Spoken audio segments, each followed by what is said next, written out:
I wish my Emira revved out to 7,800 rather than 68. 2024 Porsche 718 Boxster GTS 4.0 owned by Steven, a Porsche man who has great taste in cars. We're powered by a 4-liter naturally aspirated flat 6, making 394 horsepower, 309 pound-feet of torque. The vehicle weighs in right around 3,200 pounds, very close to what the Cayman GTS 4.0 weighs, the hardtop brother, so not really paying too much of a penalty to go soft top. Market value for these is around $100,000 to $110,000. In terms of mods, we have JCR mid-pipe, which bypasses the particle filter, JCR valved exhaust, Numeric shifter with a SportShifters shift knob, and these HRE 2-piece forged wheels wrapped in Michelin PS4S rubber, and that's 235 section width in the front, 265 section width in the rear. Steven also added the little scoop right here, carbon fiber, because normally you just have that piece on the GTS 4.0s. Top up today for very obvious reasons. And this is his daily driver. So we have the 18-way adjustable seats.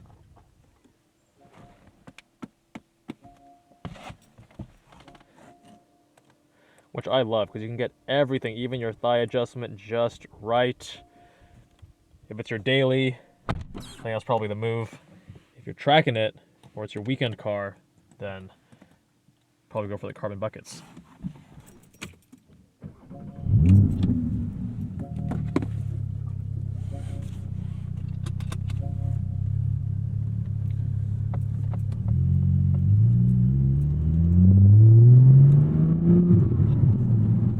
And as you guys may know, I bought a 2024 Lotus Emira, and I was considering the Cayman GTS 4.0 before I pulled the trigger on that car. And this is fundamentally the same as the Cayman GTS 4.0, just with the soft top. And now after owning a Miata as well, my first convertible ever, I'm understanding the appeal of convertibles, especially if you have nice weather to enjoy them in. Today, not so much the case.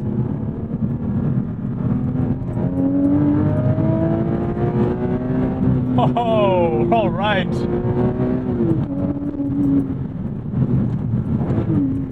I've never driven a car with aftermarket pedals that I like more than stock. So here, the throttle is so wide that when you move your foot, it makes it easier to heel toe. But if you're used to heel towing, you're probably going to over blip it like I did back there.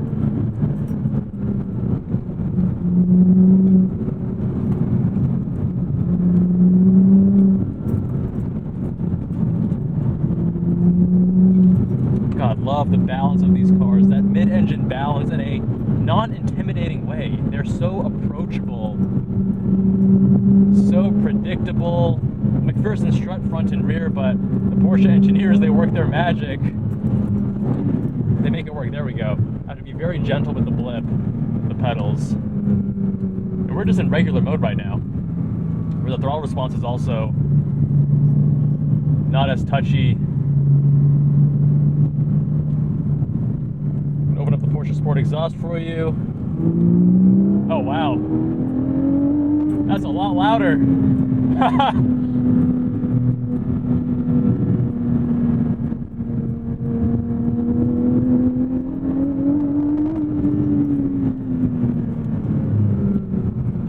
I got old man ears. This will probably be too much for my daily. Let's give you guys a pull.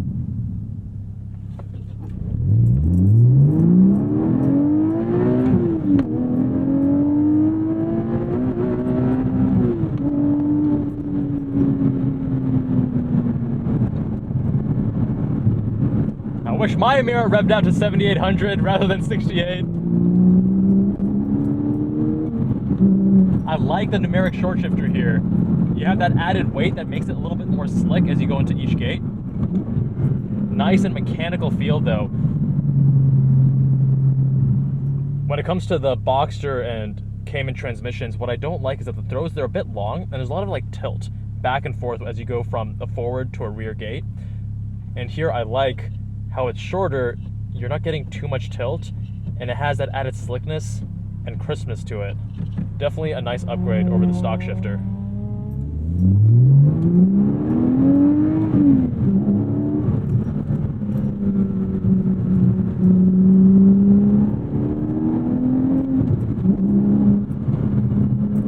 steering here feels a little bit muted compared to other 718s that I've driven.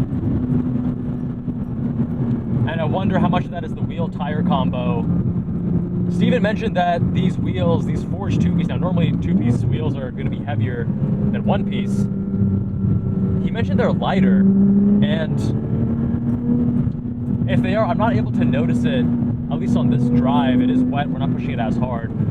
But unsprung mass is massive. If you guys haven't already, you can watch this Lotus Emira GT review that had much heavier wheels, and wow, it really changed the driving experience for the worse and reduced that steering feedback. Oh, I love that. With the LSD, you're getting just a little bit of rotation on throttle, mid corner and corner exit. I love that. By the way, speaking of inputs, actually, if you watched my EK9 review when I drove it on Hakone Skyline with Mount Fuji in the background in Japan, I talked about how the EK9's inputs and Honda at their peak, especially in the 90s, was calibrating inputs so perfectly, and modern Porsche does the same thing in a modern flavor. So firm brake, very natural steering. The steering ratio is like so perfect. The transmission here, even stock, is pretty good, and now it's great. The throttle and the brakes normally feel excellent. Again, I'm not a fan of these numeric pedals because it actually makes what I consider brilliant pedal placement and ability to rev match seamlessly a little bit more challenging. However, when we go into Sport or Sport Plus, the only difference there is that Sport Plus also engages PASM. Then it'll actually do the rev match for you like that, and it's perfect every time. It is so good if you don't want to do your own heel toe and rev match. But I'm of the belief that if you're going to buy a manual sports car, a big part of the enjoyment is you honing that craft and becoming a better and better driver and rev matching your own downshifts as well.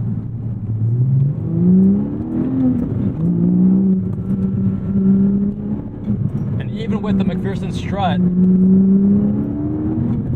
the suspension quality is very good at this price point.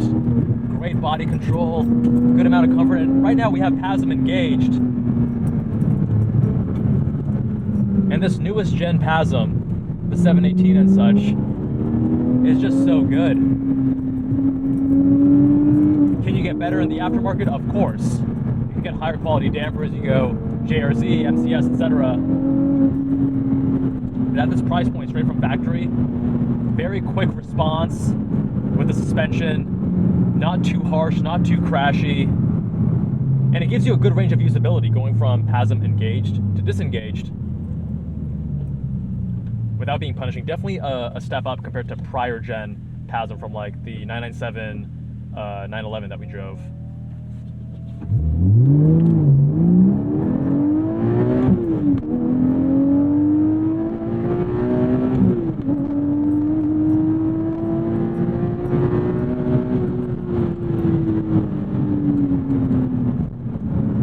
Pretty long gearing though. With the Emira, there are some things I like more about that, and there's the hydraulic steering, there's the shorter gears, there's even better suspension there.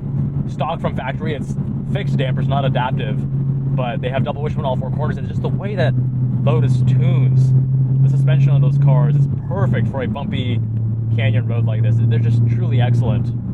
But with the Emira, you can't take the top down. And with the Boxster, you can.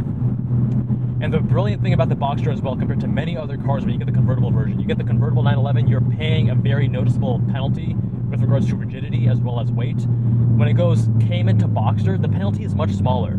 Smaller reduction in chassis rigidity, smaller weight penalty.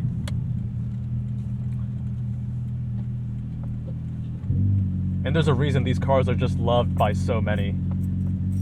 Such well-rounded vehicles. And as a daily driver, I mean, what more could you want as long as you're fine with the practicality limitations of having a mid-engine rear-wheel drive sports car? You get less trunk space versus a Cayman. You still have the frunk. Obviously, only 2 seats compared to something like a 911. But my friends, let me know what you think of this GTS 4.0 Boxster. Leave a comment down below. Big thanks to the owner, Steven, for letting me review his car. If you want your car reviewed, visit us on jabalandcars.com. Fill out the form on the homepage. Much love, my friends, and I'll see you all in that next one.